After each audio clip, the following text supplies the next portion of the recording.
시험은 제가 좀 여러분 마음에 힘든 얘기부터 해야 될 것 같은데요. 시험은 이렇게 딱 한 번 오는 게 아니잖아요. 그래서 제가 생각해 보니까 시험은 라운드로 오는 것 같아요. 지난 주일날 우리나라 격투기 선수죠. 정찬성이라고 하는 이름도 좀 무서운 코리아 좀비인가요? 뭐 이런 이름을 가진 선수가 UFC 경기에서 승리를 했습니다. 저는 뭐 개인적으로 격투기 경기를 이렇게 보진 않습니다. 참고로 원로 목사님은 좋아하세요. 네, 저는 이렇게까지 뭐 찾아서 볼 정도까지는 아닌데요. 그래도 기사가 떴길래 봤더니 이분이 어깨가 빠지는 그런 가운데서도 다시 집어넣고 경기를 끝까지 해서 승리를 하셨더라고요. 아주 뭐 기쁜 소식이죠. 자, 그런데 격투기나 이런 경기들을 보면은 한 번에 끝나지 않습니다. 1라운드에 끝나지 않고 2라운드, 3라운드, 제가 알기로는 UFC 펜터급, 페더급인가요? 거기는 5라운드까지 있는 걸로 알고 있습니다. 보통 경기가 이렇게 반복이 되는 것은 그렇게 해서 끊임없이 몇 번을 반복해서 정말로 잘하는 사람이 누구인지를 끄집어내는 거죠. 자, 욥의 시험도 한 번에 끝나지 않았습니다. 우리는 1, 2라운드, 여러분 보셔서 아시겠지만 1장과 2장에 나오는 이 사탄이 주는 이 시험 1라운드, 2라운드만 해도 다 KO되고 끝날 것 같지만 정말 놀랍게도 욥은 KO되지 않았습니다. 욥은 견뎌냈죠. 그 가운데 시험을 이기고 버텨낸 겁니다. 1라운드에 사탄이 강력한 펀치를 날렸지만 마저도 쓰러질지언정 그가 포기하지 않았습니다. 2라운드가 시작이 되어서 더 큰 펀치를 날리고 육체의 수많은 고통과 또 아내의 그 핀잔과 굉장히 외로움 속에서 그 일들을 맞았지만 거기에서도 방심하지 않고 견딥니다. 근데 오늘부터 바로 여기 4장부터 실제적인 진짜 경기가 시작이 되는 겁니다. 3라운드가 시작이 되는 겁니다. 제가 그래서 여러분께 좀 죄송하다고 하면서 말씀을 드리는 겁니다. 여러분, 우리의 시험이 1라운드, 2라운드 지나가면서 다 지나간 것 같지만 그렇지 않을 때가 참 많습니다. 시험은 계속해서 우리 삶 가운데 우리가 어떠한 신앙인인지, 또 하나님이 우리에게 어떠한 분이신지, 이런 여러 가지 이유로 시험은 끊임없이 다가오기 때문에 여러분, 우리는 몇 번 시험을 지났다고 안심해서는 안 됩니다.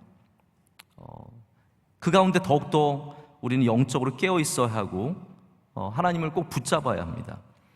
방심하다가는 정말 말 그대로 한 방에 훅 가는 수가 있습니다. 제가 격투기 하는 선수들 보면 이제 유명한 선수들 중에서 아주 빠른 선수들이 있거든요. 그 빠른 선수들은 이제 상대가 만만해지면 어떻게 합니까? 가드를 내립니다. 여러분, 격투기가 정통으로 그냥 한 방을 맞는 것과 가드를 올리고 맞는 것은 큰 차이가 있거든요. 이 정도는 아시죠? 네, 여러분이 이렇게 UFC를 안 보셔도 아실 거예요. 그래서 가드를 내리는 거는 그건 굉장히 어리석은 일이에요. 그러나 이제 정말 격투기 선수들 중에서 뛰어난 선수들은 이렇게 딱 내립니다. 이게 칠 테면 쳤다 이런 거거든요. 내가 다 피할 수 있어. 이게 딱 내리고 어깨를 앞으로 뺀 다음에 쳐버라는 거예요. 그래서 이거를 정말 때리고 싶어서 막 치잖아요. 다 피해요. 그러다가 한 방에 훅 가는 겁니다. 교만하다가 나 괜찮다고, 나 빠르다고, 나 믿음이 있다고, 나 능력 있다고, 나 돈 있다고, 건강하다고, 집안 괜찮다고 가드를 내리고 까불다가는 시험에 다 쓰러지는 겁니다.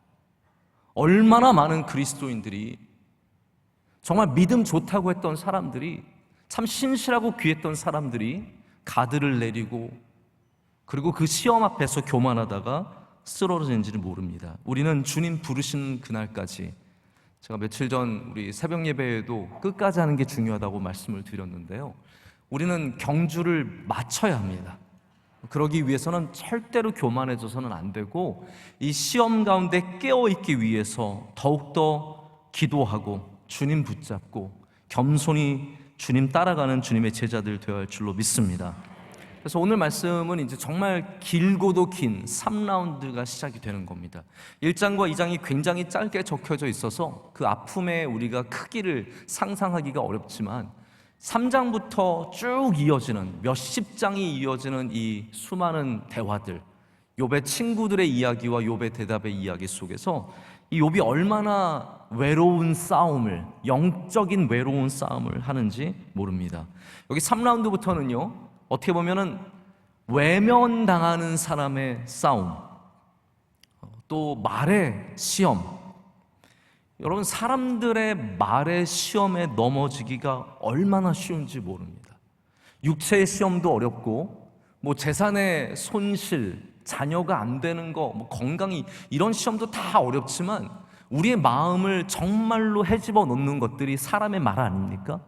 누군가가 정말 믿던 사람들이 나를 알아주지 못하고 이해해주지 못하고 우리의 가슴을 후벼 파는 말을 할 때 우린 정말로 어렵거든요. 욥은 지금 여기 3라운드는 어떻게 보면은 그 가장 이해받지 못하는 자의 그 안타까운 마음에 시험을 당하게 됩니다. 여기 여러분, 욥에게 도전하는 사람들, 친구들이지만 욥을 지금 코너에 몰아놓고 막 때리고 있는 거거든요.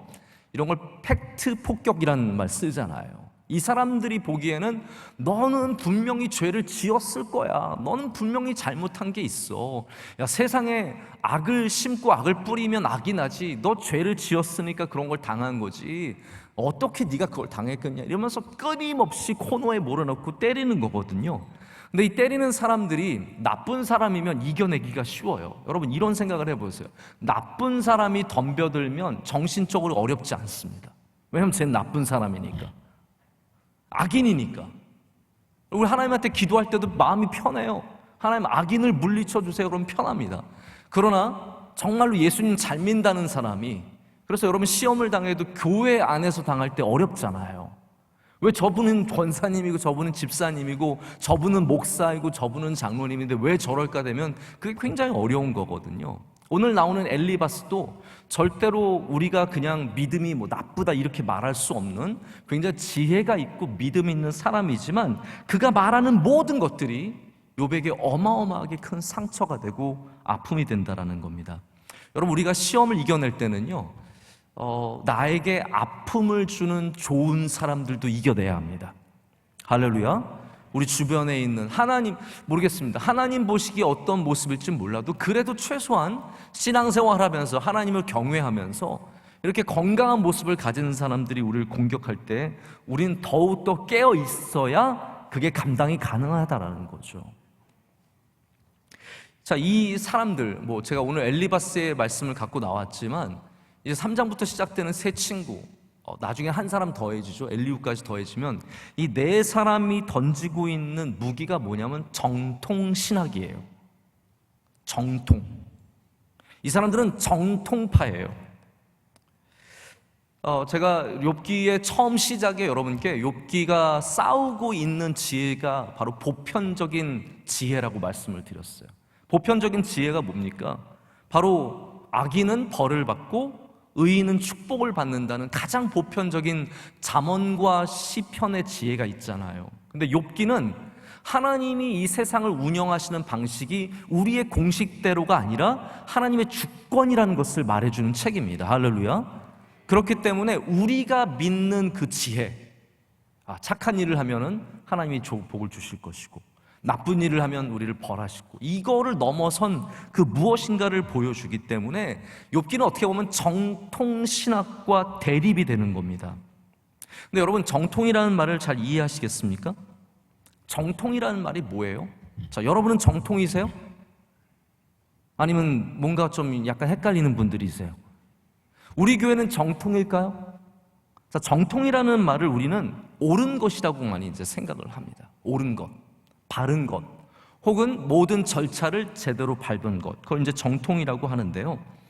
저는 여기에 대해서 좀 약간 드릴 말씀이 있어요. 하나님께는 바른 길은 있어도 정통은 없습니다.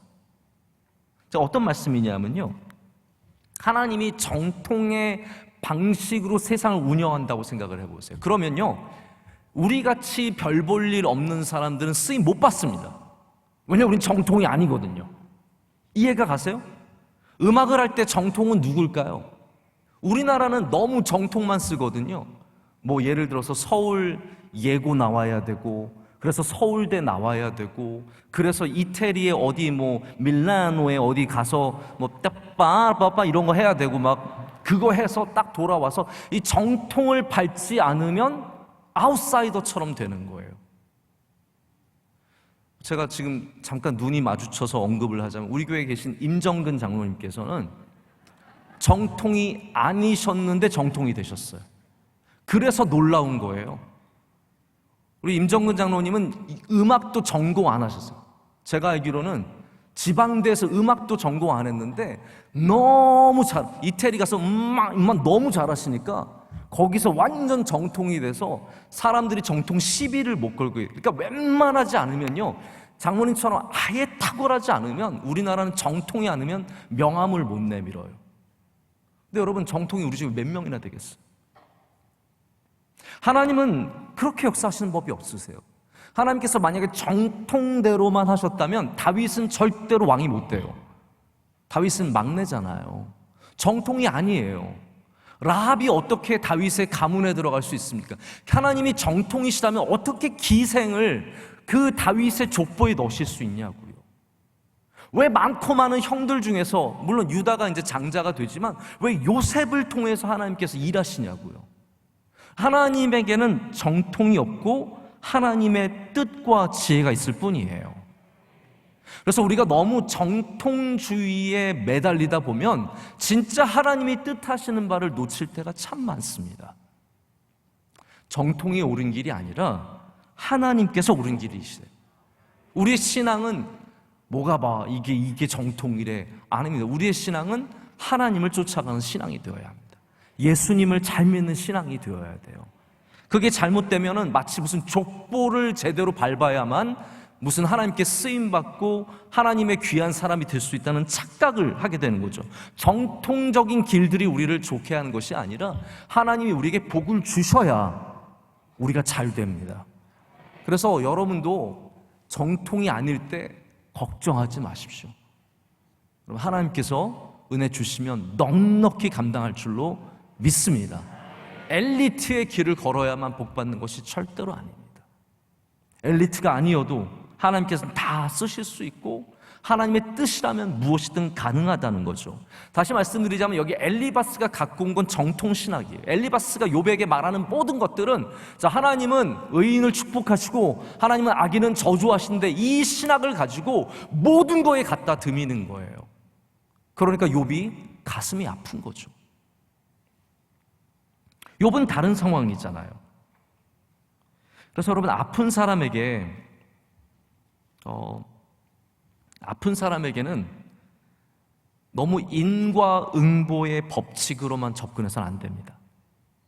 어려움을 당한 사람에게는 여러분이 그냥 상식적으로 갖고 있는 인과응보, 추수의 법칙, 바로 이러한 잠언에 주로 나오는 정통적인 신학으로만 접근해서는 안 되고요. 우리는 아픈 자들 앞에서는 겸손해져야 합니다. 할렐루야.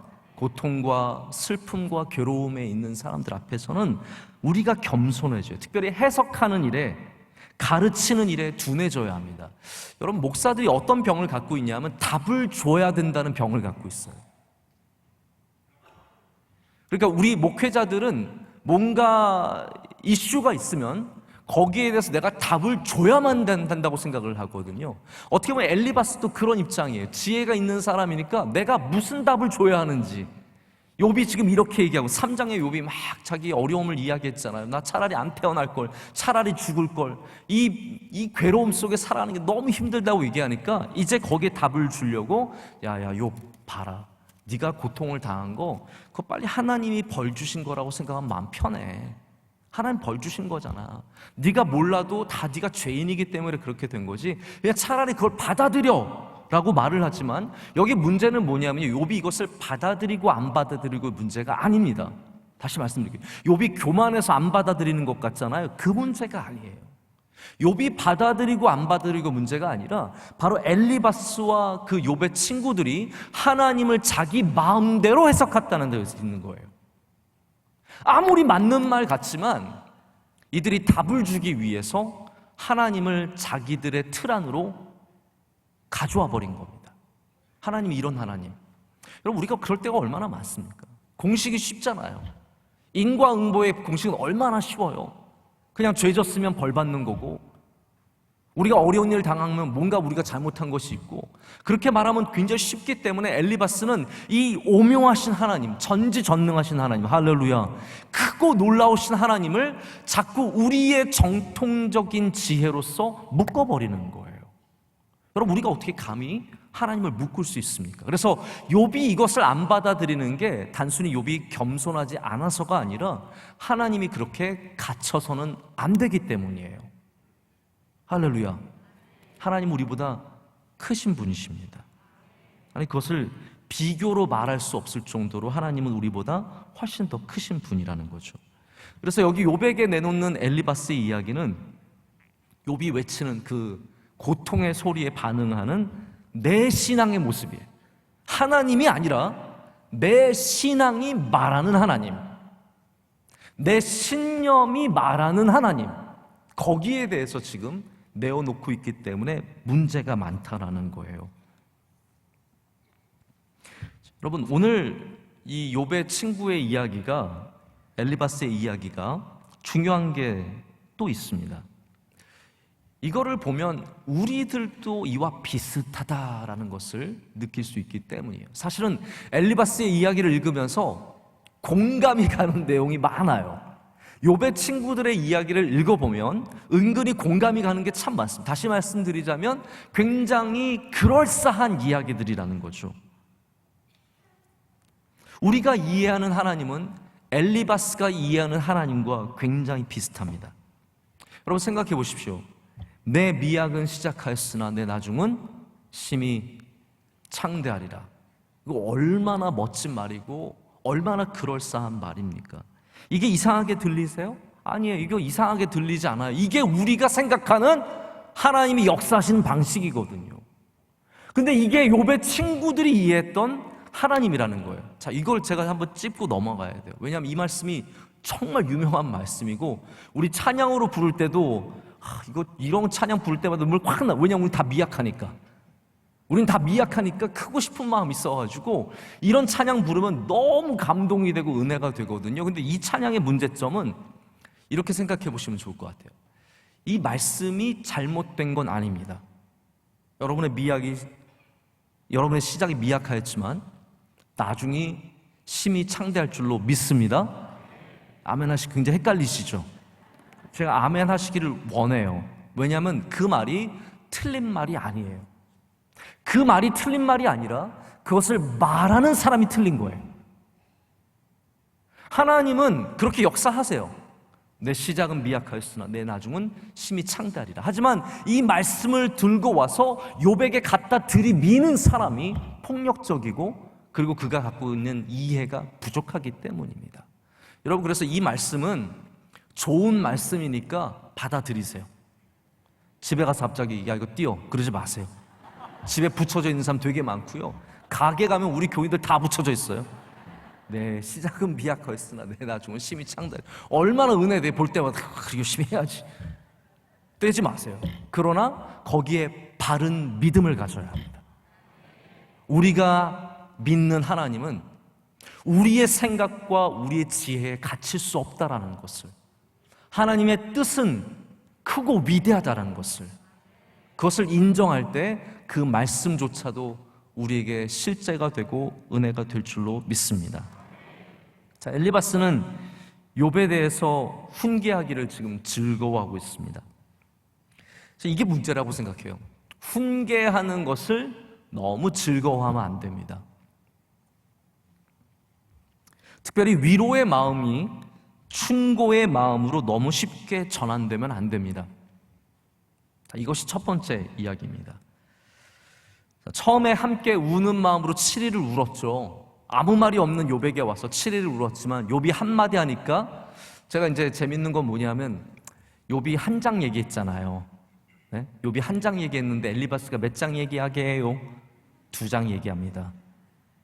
그러니까 욥이 하는 말 들으면서 야 이것 봐라, 너 그거밖에 안 되는 거야, 너 그냥 슬픈 줄 알았는데 너 진짜 교만하구나 라고 하면서 엘리바스가 열받아가지고요 2장을 냅다 말하는 겁니다. 물론 이게 뭐 절수로 따지자면 조금 차이가 있겠지만 여기에 엘리바스의 전환이 있습니다. 욥의 말을 듣다 보니까 울컥하는 게 있었어요. 그래서 위로의 마음이 충고의 마음으로 바뀌게 됩니다. 우리도 이런 마음의 변화를 종종 느끼잖아요. 처음에 위로하러 갔지만 화나는 거 경험 못 해보셨습니까? 처음에 같이 웃다가 싸우는 거 경험 못 해보셨습니까? 처음에 같이 울다가 미워지는 거 경험 못 해보셨습니까? 말하다 보면 위로가 아니라 대화하다 보면 처음에 위로의 말을 건넸지만 어느새 충고와 책망의 말이 되기가 굉장히 쉽습니다. 제가 한번 이런 예를 들어볼게요. 아이가 저녁에 밥을 안 먹는데요. 나 밥 안 먹을 거야. 그러면 부모는 처음에 좀 걱정되니까 가서 물어봅니다. 왜? 배가 아파? 뭐 어려운 일 있었어? 어려운 일 있었으면 봐주려고 그랬어요. 배가 아프면 봐주려고 그랬어요. 근데 아이가 막 짜증 부리면서 반찬 맛없잖아. 딱 그러는 순간 위로가 분노로 바뀌죠. 이놈의 자식이 이 밥이 남들은 지금 밖에서 굶고 있는데, 그 말 우리 되게 잘하죠, 여러분. 지금 굶고 있는 사람들이 얼마나 많은지 알아? 그럴 때만 북한 찾아요. 북한에는 말이야, 딴 때는 북한 생각도 안 하시다 갑자기 얘가 밥을 안 먹으면 북한이 생각이 나요. 너 북한에는 지금 굶고 있는 아이가 135만 명이야. 키가 너 지금 6학년인데 너 키가 160이지? 걔네들은 다 140이야. 못 먹어서 그래. 너 140 되고 싶어? 제가 그렇다는 게 아닙니다, 여러분. 그렇게 쫙쫙쫙쫙 나오는 거죠. 왜 그렇습니까, 여러분? 위로의 마음을 먹었는데 얘기를 듣다 보면 화가 나는 거예요. 그래서 위로가 아니라 책망과 그리고 충고가 나와버리는 거죠. 전 이런 말씀을 좀 드리고 싶어요. 저도 이게 얼마만큼 실천이 될지 모르겠지만, 위로를 하기 시작했다면, 위로의 마음을 먹었다면 끝까지 위로하십시오. 할렐루야. 위로의 마음을 먹으셨으면 끝까지 위로하십시오. 용서의 마음을 먹으셨으면 끝까지 용서하십시오. 사랑의 마음을 먹었으면 끝까지 사랑하십시오. 섬김의 마음을 먹었으면 끝까지 섬기십시오. 여러분, 왜 부부가 싸웁니까? 우리 결혼식만 생각하면 부부는 싸울 일이 없어요. 그때 얼마나 행복했으며, 그때 얼마나 서로를 사랑했으며, 얼마나 많이 이해를 했어요. 내가 나빠졌어요? 아니요, 제가 이상한 말해서 그런 거예요. 내가 변했습니까? 아니, 나는 안 변했어요. 우리 아내가 변한 거죠. 그러니까 나도 모르게 자꾸 사랑으로 시작했지만, 위로로 시작했지만, 나의 마음이 변해서 험한 말이 나가기 시작하고 나쁜 행동들이 나가기 시작하고 관계가 틀어지는 겁니다. 여기 지금 엘리바스와 욥의 관계가 딱 그런 관계거든요. 처음에 엘리바스는 위로해 주러 왔어요. 그래서 같이 울었어요. 그러나 욥의 이야기를 듣고 보니까 아닌 거예요. 이거는 가르쳐 줘야 되겠어요. 뭔가가 틀렸어요. 그래서 엘리바스가 이렇게 욥을 비판하기 시작하는 겁니다. 3절부터 6절까지, 물론 이제 1절과 2절을 보면은 너도 좀 들어봐, 너도 좀 잔소리 좀 들어봐, 나 할 말 많다? 라고 이제 시작을 하는 겁니다. 그러나 이제 3절부터 6절까지는 엘리바스가 욥을 비판을 합니다. 근데 어떻게 비판하냐면요, 이게 이제 우리가 비판하는 여러 방식 중에 하나인데요, 엘리바스는 욥을 어떻게 봤냐면 좋게 봤어요. 좋게 봤어요. 그러니까 욥의 행위를 오늘 이야기하는데 좋은 이야기를 하잖아요. 그게 뭐였습니까? 욥은 훈계하였고, 욥은 다른 사람들의 연약해진 손과 발을 붙잡아줬고, 그 힘없는 무릎을 강하게 해줬고, 사람들 앞에서 경외함과 소망함을 잊지 않았습니다. 할렐루야. 이게 욥이 했던 거예요. 그러니까 엘리바스가 다 알고 있고 다 꿰고 있어요. 욥이 이렇게 사람들을 도와줬고, 어려운 사람들 힘을 줬고, 가서 훈계해줬고, 좋은 일을 많이 했는데, 근데 지금 보면은 어떠한 마음이 느껴지냐 하면 엘리바스는 그거를 원래 좀 고깝게 본 거예요. 이해가 되십니까? 욥이 하는 것을 참 잘한다, 참 귀하다라고 했지만 그 마음 안에는 어떤 마음이 있었냐면 고가운 거예요. 지가 뭔데? 지가 뭔데? 지가 얼마나 잘났길래? 라는 마음이 있었다는 거죠. 여러분, 고깝다라는 말이 뭔지 아세요? 섭섭하며 야속하며, 여기 중요한 게 있어요. 안 입고 온 마음, 안 입고 온 거예요. 이게 없었다라고 말 못합니다. 왜냐하면 엘리바스 안에 욥을 향한 그 안이 꼬운 마음이 있었기 때문에 이게 기회인 거예요. 욥이 아플 때, 욥이 힘들 때, 거 봐라, 너 그렇게 남한테 충고해주던 너도 한번 당해봐라, 이거거든요. 나 좀 안이 꼬웠거든, 그거거든요. 남이 잘할 때 박수 쳐주지만 안에서 안이 꼬운 마음이 있을까요, 없을까요? 다 우리에게 안이 꼬운 마음들이 있어요. 없다고 말 못하시겠죠? 다 있어요. 교회에서 누군가가 열심히 일해 보십시오. 저 교회 온 지 얼마 됐다고 저래? 지가 뭐라고 저렇게 열심히 해? 교회에서 조금만 쓰임 받아보세요. 쟤는 목사님한테 뭘 갖다 줬을까? 뭘 했길래 저렇게 사랑을 받고 쓰임을 받나? 우리는 잘하는 사람들을 향한 안이 꼬운 마음이 다 있어요. 고가운 마음들이 있어요. 그게 어떠한 분야든 다 있어요. 목회자들요, 서로 안이 꼬운 마음들 되게 많습니다. 잘하는 목회자들, 유튜브 조회가 막 높은, 유튜브 조작을 하고 있구만. 별의별 생각으로 끝까지 그 마음속에 있는 안이 꼬움을 버리기가 참 쉽지 않았습니다. 여러분, 이게 쉬운 일은 아니지만 우리 조금 더 하나님 앞에서 넓은 마음을 갖기를 원합니다. 남이 잘하는 것을 보고 정말 여러분 축복해 줄 수 있다면 여러분이 그 복을 받습니다. 남의 선함과 남의 훌륭함과 남의 귀함들을 보면서 안이 꼽지 않다면 이미 여러분은 정말 귀한 사람입니다. 저는 엘리바스가 여기 참 귀한 사람이라는 생각을 갖지만 그의 시작이 바로 욥의 행위를 지적하면서 말하는 것을 보면서 이분이 그 안에 열등감과 안이 꼬움과 고가움과 이런 것들이 다 있었다라는 것을 그 생각을 떨칠 수가 없다라는 거죠. 이제 그 욥이 했던 그 모든 것들이 이제 너는 그렇게 잘한 줄 알았지만 이제 네가 그 꼴을 당했으니 내가 너한테 충고해 줄게가 되는 거거든요. 욥도 아마 누군가에게 충고를 할 때 이런 비슷한 충고를 많이 했을 것 같아요. 왜냐하면 욥도 지금 그걸 못 벗어나는 거거든요. 왜 하나님이 착한 사람을 복 주시고 악인을 벌하신 하나님께서 왜 저를 이렇게 하시나요? 이거를 못 벗어나는 거거든요. 그러니까 욥이 누군가에게 훈계해 줄 때 뭐라고 훈계했겠어요? 네가 뭔가 잘못했으니까 이런 일이 있었을 거다. 빨리 가서 회개해라. 이거였을 거거든요. 그러니까 욥도 자기의 사실은 똑같은 논리 속에 부딪히는 겁니다. 자신의 한계를 분명히 느끼게 됐을 거예요. 엘리바스가 이제 7절부터 11절까지 어떤 이야기를 하냐면 이제 콩 심은 데 콩 나고 팥 심은 데 팥 난다 이 얘기를 하는 거예요. 자연의 법칙.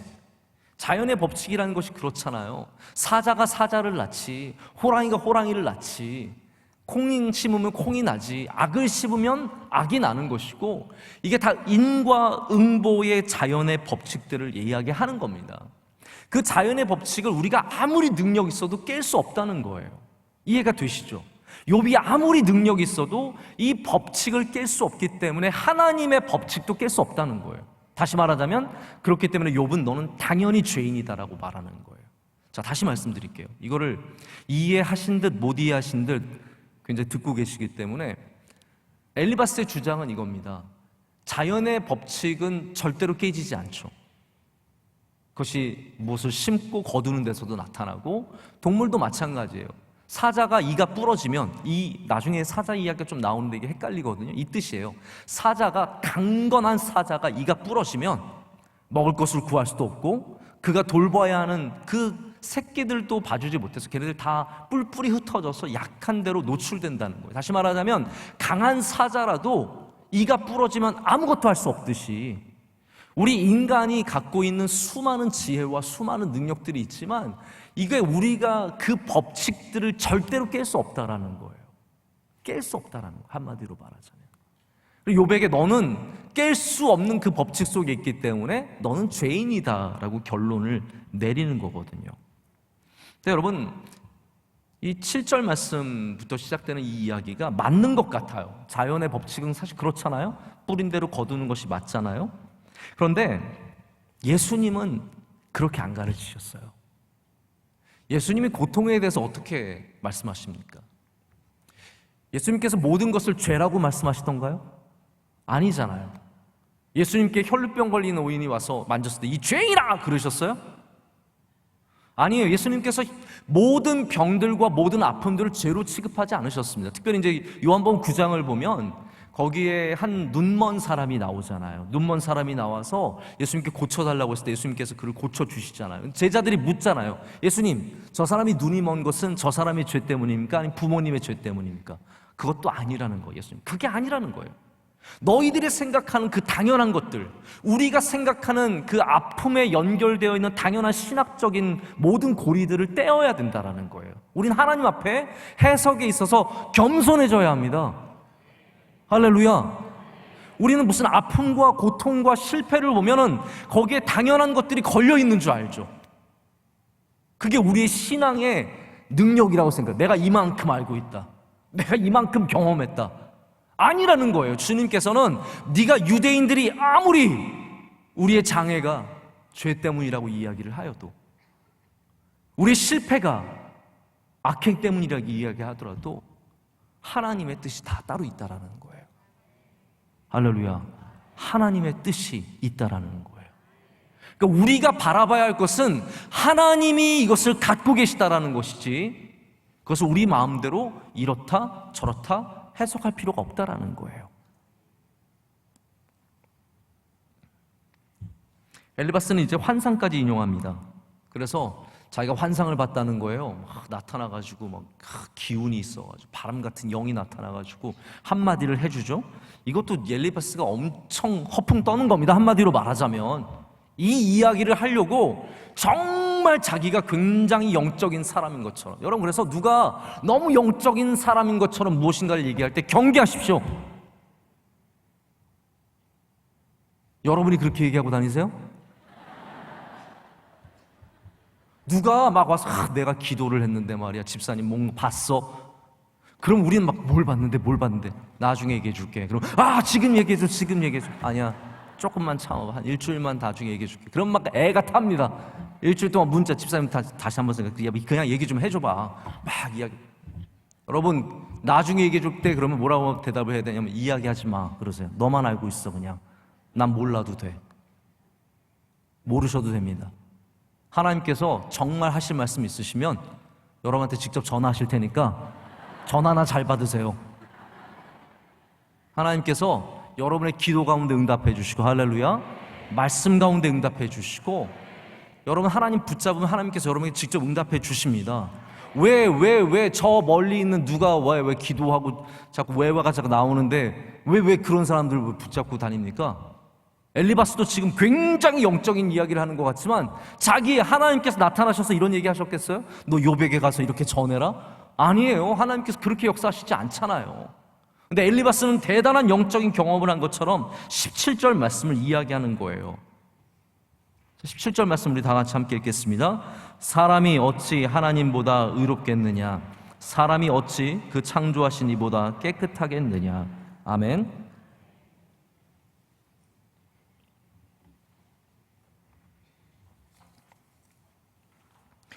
오늘 말씀 재밌지 않으세요? 네. 저는 준비하면서 굉장히 좋았어요. 오늘 사실은 제가 좀 평소와 다른 날이었어요. 왜냐하면 오늘 농구를 안 했어요. 오늘 우리 교구 목사님들이 다 휴가를 가셔가지고 사람도 좀 적고 그래가지고 쓸쓸해서 안 했습니다. 그랬더니 더 말씀을 열심히 준비하게 되더라고요. 그래서 준비하면서 굉장히 기쁘고 즐거운 시간이었는데요. 이 17절 말씀에 나와 있는 이 이야기가 바로 이 영이 나타나서 이야기한 목소리를 들은 그 바로 그것에 대한 증거입니다. 근데 이 말씀이 욥의 친구들이 갖고 있는 가장 중요한 주제예요. 그래서 이 말씀이 여기만 나오는 게 아니라 9장 2절에도 나오고 15장 14절에도 나오고 25장 4절에도 나와요. 다시 말해서 모든 친구들이 욥에게 접근할 때 가장 큰 전제, 가장 큰 프레미스가 바로 이거예요.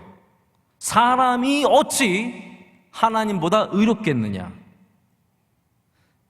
사람이 어찌 그 창조하신 이보다 깨끗하겠느냐? 자, 여기도 이거 아멘 나오기 굉장히 좋은 말씀이잖아요. 맞는 말씀이잖아요. 근데 여러분, 여기 이게 갖고 있는 함정들이 있습니다. 이 말씀 자체는 굉장히 의롭고 진리입니다. 그런데 우리가 한 가지 사실을 알고 있다고 해서 모든 것을 알고 있다고 생각하는 것은 착각이죠. 그렇지 않겠습니까? 제가 만약에 여러분에 대해서 신방 기록 하나를 본다고 여러분을 다 아는 건 아니잖아요. 어떻게 하나를 보면서 다 안다라고 말을 할 수 있겠어요? 예를 들어서 예수님의 사역들 가운데 예수님에게 간절하게 나아가서 예수님을 붙잡고 요청해서 나음을 받은 사람들이 있습니다.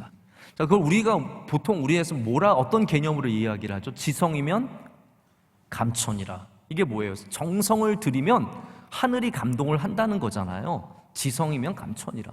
그러면 우리가 신앙에 있어서 예수님을 보니까 예수님 앞에 가서 간절하게 이야기하면 다 고침을 받아요. 자, 그럼 우리가 그걸 갖고 어떻게 접근을 합니까? 많은 사람들이 예수님한테는 정성을 들이면 되는구나. 그렇게 되면 어떻게 되냐면 이걸 들어보세요. 그렇게 정의를 내려버리죠. 그러면 정성이 우리의 신앙이 되어버립니다. 예수 그리스도가 우리 신앙이 아니라 정성이 신앙이 되어버리는 거예요. 정성을 들이기만 하면 받을 수 있기 때문에. 그래서 이게 틀린 말이 아니지만 위험한 거예요. 맞아요. 정성을 들여서 받은 게 많아요. 그러나 정성을 들이면 받는다는 것은 공식이 될 수 없어요. 그것은 예수님의 사건 중에 나온 일부분의 사건일 뿐이지 그 외에도 죄인이 구원함을 얻었고요. 할렐루야.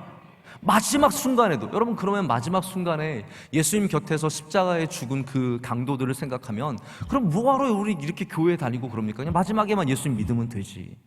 근데 우리가 그게 아닌 걸 알잖아요. 그건 하나의 사건일 뿐이잖아요. 그게 구원 전체를 말해주지 않잖아요. 마찬가지입니다. 우리가 하나의 사건으로 하나님 전부를 우리가 알고 있는 것처럼 말하거나 여겨서는 안 된다는 거죠. 그래서 많은 분들이 실수하는 게 뭐냐 하면 신앙은 방식이 아니라 예수 그리스도입니다. 신앙은 어떠한 방식을 갖는 게 아니라 예수 그리스도를 온전히 붙잡는 겁니다. 근데 이 신앙이 거꾸로 하게 되면 예수님은 별로 필요 없고 그 방식에 나 정성을 다하면 된 거예요. 정성을 다하면 그게 신앙인 줄 알고 그렇게 그냥 살아가게 되는 거예요. 그건 아니잖아요. 우리가 정성을 다하는 것은 예수님을 사랑하기 때문에, 우리가 연약하기 때문에, 그것밖에는 길이 없기 때문에 그게 정성이지, 정성이면은 병이 낫는다는 것은 아니라는 거죠. 자, 보십시오. 욥이 단 한 번도 자기가 하나님보다 의롭다고 말한 적이 없어요. 언제 욥이 그랬어요? 욥이 언제 자기가 하나님보다 의롭다 그랬어요? 근데 뭐하러 이런 얘기를 합니까? 사람이 어찌 하나님보다 의롭겠느냐? 지금 무슨 얘기를 하고 있는 거예요? 욥이 언제 자기가 의로웠다고, 하나님보다 의로웠다, 자기가 죄를 짓지 않았다는 결백함을 주장한 것뿐이지 하나님보다 의롭다고 한 적이 없어요. 그런데 엘리바스는 굉장히 이걸 트위스트한 겁니다. 사람이 어찌 하나님보다 의롭겠느냐, 굉장히 맞는 말 같지만 이건 욥을 공격하는 이야기예요. 사람이 어찌 창조주 하나님보다 깨끗하겠느냐라고 말하죠. 욥이 언제 하나님보다 자기가 깨끗하다고 얘기한 적이 언제 있습니까? 엘리바스는 욥이 지혜도 없고 영적으로 교만하다고 보았기 때문에 자기가 더 교만하게 하나님을 이야기하고 있게 됩니다. 욥을 판단하고 욥을 몰아세우고 있습니다. 여러분, 생각보다 우리 주변의 분들이 믿음이 있으세요. 옆에 분들 이렇게 슬쩍 한번 보세요. 그분이 생각보다 믿음이 있으세요. 우리가 교만해지면 다 믿음이 없어 보입니다. 다 믿음이 없어 보입니다. 별로인 것 같아요. 다 진심이 아닌 것 같아요. 다 문제가 많아 보여요. 그러나 우리가 겸손해지면 저분의 믿음이 참 귀하다 라는 것을 인정하게 되죠. 저희 집 윗집에, 바로 윗집은 우리 교인이 아니시고요, 우리 윗윗집에 우리 교회 권사님이 사세요. 우리 교회를 오래 나오셨는데 지금은 은퇴 권사님이시라서 뭐 특별한 봉사는 안 하시는데 참 좋은 믿음의 권사님이세요. 이 권사님이 몇 년 전에 암을 앓으셨다가 완치를 받으시고 사시다가 다시 암이 재발이 됐어요. 그래서 항암 치료를 받고 계시는데 저희 이제 아들을 시켜가지고 저희 아내가 뭐 좀 갖고 있는 음식 몇 개를 올려 보냈더니 저희한테 편지를 보내주셨는데 제가 너무 편지를 받고 감동이 와서 한번 읽어드릴게요. 저 눈물이 나가지고 읽어드리려고요. 저한테 이렇게 쓰셨어요. 목사님, 저는 괜찮아요. 제가 맞닥뜨린 캔서라는 것이, 이분 꼭 유식하세요. 암이 아니라 캔서예요. 제가 맞닥뜨린 캔서라는 것이 전혀 심각하지 않을 만큼 하나님과 사랑하는 시간으로 행복합니다. 더 이상 바랄 것 없는 마음, 그것이 행복임을 알았어요. 6월 28일 2차 항암이 있지만 거쳐야 할 단계일 뿐 새벽마다 이 하루 보배로운 이날을 주시고 하나님 안에 있는 보물을 케어하라고 저에게 가슴을 열어주시니 사랑과 평안과 기쁨, 부활 생명, 무한히 감사한데 눈물은 폭포 같아서 하나님은 눈물도 좋아하심을 알았어요. 목사님, 저는 정말 괜찮아요. 다른 암 환우도 하나님과의 뜨거운 사랑의 시간을 가졌으면 해요. 그래서 육신보다 영혼이 더 소생하는 은혜를 받기 바래요. 스파이더맨 영민, 멋쩍어 내 앞에서 빙글빙글 돌기만 하는 영재, 너무 사랑스러워요. 이렇게 저한테 편지를 보내주셨어요. 제가 마음에 참 많은 감동을 받았습니다. 제가 뭐 권사님 뭐 훌륭하십니다 그런 얘기를 드리는 것보다 우리 주변에 훌륭한 믿음을 갖고 사시는 분들이 생각보다 많아요. 참 많아요. 큰 직분을 맡고 있어야만 신앙이 좋은 게 아닙니다, 여러분. 그냥 평범하게 교회 왔다 갔다 하는 아무렇지도 않게 보이는 처음 보는 것 같은 그런 분들의 믿음도 참 귀하고 좋으세요. 아무 타이틀 없이 사셔도 목사인 저보다 더 귀한 믿음으로 살아가는 분들이 얼마나 많은지 모릅니다. 여러분, 하나님께서 그런 주님의 백성들에게 벌로 그냥 무엇을 잘못했기 때문에 다 그렇게 병을 받는 거라고 생각하지는 않습니다.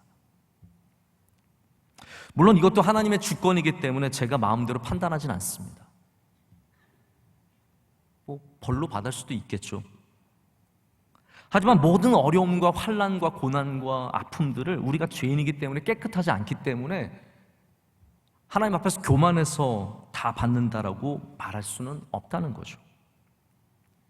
제가 그래서 여러분 결론적으로 여러분께 드리고 싶은 말씀은 이거예요. 하나님은 사람을 사랑하십니다. 하나님은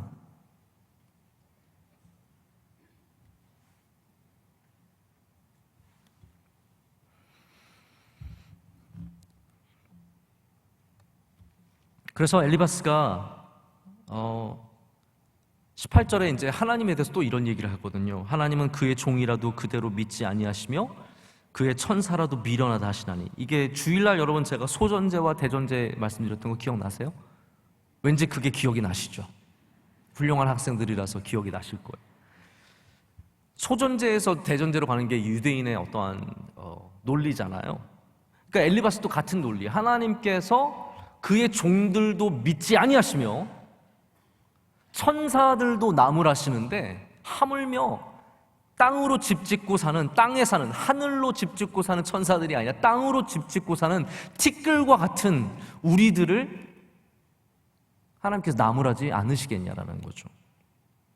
이게 논리적으로는 맞죠. 그러나 이 전제 자체가 잘못된 거예요. 그래서 여기 친구들의 말이 다 맞는 것 같지만 하나님을 다 안다는 게 얼마나 어려운가를 생각해 보면 여기 문제가 참 많아요. 저는 목사님들 중에서 뭐 성도들의 이런저런 질문에 다 대답해 놓는 유튜브 같은 거 보면 참 신기해요. 야, 저분들은 얼마나 지혜가 많아서 저렇게 다 하실까? 참 귀하다, 대단하다라는 그런 생각을 해봅니다. 저는 나는 게 별로 없습니다. 그런 거 질문들 보면 야, 저거 답이 뭐야? 뭐라고 답을 해줘야 돼? 저는 늘 그런 생각을 합니다.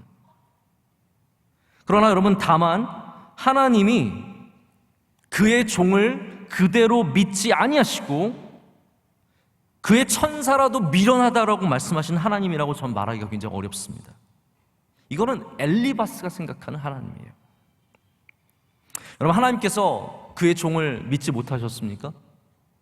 그러면 어떻게 하나님께서 모세에게 이스라엘 민족을 맡기셨고 십계명을 모세에게 주셨으며 다윗에게 어떻게 하나님의 백성들을 맡기셨으며 하나님께서 어떻게 그렇게 다 모든 것들을 주의 종에게 맡기셨겠습니까? 여러분, 하나님은 하나님의 종들을 하나님의 방식으로 대하십니다. 그래서 아브라함에게는 못 믿는 게 아니라 시험을 통해서, 훈련을 통해서 단련시키시고, 할렐루야. 하나님은 다 하나님의 종들을 키우시는 방식이 있어요. 모세를 광야의 훈련을 통해서 키우셔서 하나님의 종으로 사용하시지, 야, 저 못 믿겠다 하고 끝이 아니라는 거예요. 그렇잖아요. 어떻게 그런 하나님이시라면 하나님께서 하나님의 나라를 위해서 우리를 부르시고 하나님의 교회를 세우는 동역자들로 우리를 부르시고 하나님의 귀한 사명들을 우리에게 주셨겠습니까? 우리를 못 믿으신다면. 하나님의 사역의 핵심 중에 하나가 뭐냐면 우리를 부르시고 함께 일하시는 거거든요. 이게 하나님의 일하시는 방식이거든요. 못 믿으면 어떻게 그렇게 하시겠냐라는 거예요. 물론 우리 인간은 못 믿는 존재예요. 여러분들도 사람 너무 믿지 마십시오. 옆에 있는 사람, 아까 전에 믿음 좋다고 했던 그 사람 너무 믿지 마세요. 사람은 그렇게 또 믿으면 안 됩니다. 믿음이 좋아도 별의별 걸 다 할 수 있기 때문에 너무 믿으면 안 됩니다. 그래서 하나님은 우리를 못 믿으시는 게 아니라 우리 인간이 갖고 있는 한계를 너무나 분명하게 하시기 때문에 우리를 대신에 사랑하시는 거예요. 우리를 믿고 못 믿고의 문제가 아니라 우리를 사랑하시는 겁니다. 그래서 우리를 사랑으로 훈련시켜 주시고 사랑으로 끌어주시고 사랑으로 붙잡아 주시는 거죠. 이게 하나님의 방식입니다. 못 믿으시기 때문에 종들도 천사도 못 믿으시기 때문에 땅으로 집 짓고 사는 우리를 버리시지 않고 오히려 우리를 더욱더 사랑해 주십니다. 이것이 오늘 제가 여러분께 드리고 싶은 결론이에요. 엘리바스한테 속지 마십시오. 하나님은 우리를 사랑하십니다. 저와 여러분을 사랑하십니다. 우리가 부족한 존재인 것은 너무나 명백합니다. 우리가 죄인인 것은 너무나 명백합니다. 우리가 티끌과 같은 존재인 것도 너무나 확실합니다. 그러나 더 확실한 것은 그 하나님의 사랑을 죽음도 권세도 천사도 끊을 수 없다라는 것이죠. 그 하나님께서 우리를 지금도 사랑해 주실 줄로 믿습니다. 그래서 우리는 욥기를 통해서 더욱더 하나님의 사랑을 확신하면서 하나님을 그 믿는 믿음으로 우리의 어려움과 시험과 환난을 다 넘어서야 할 줄로 믿습니다.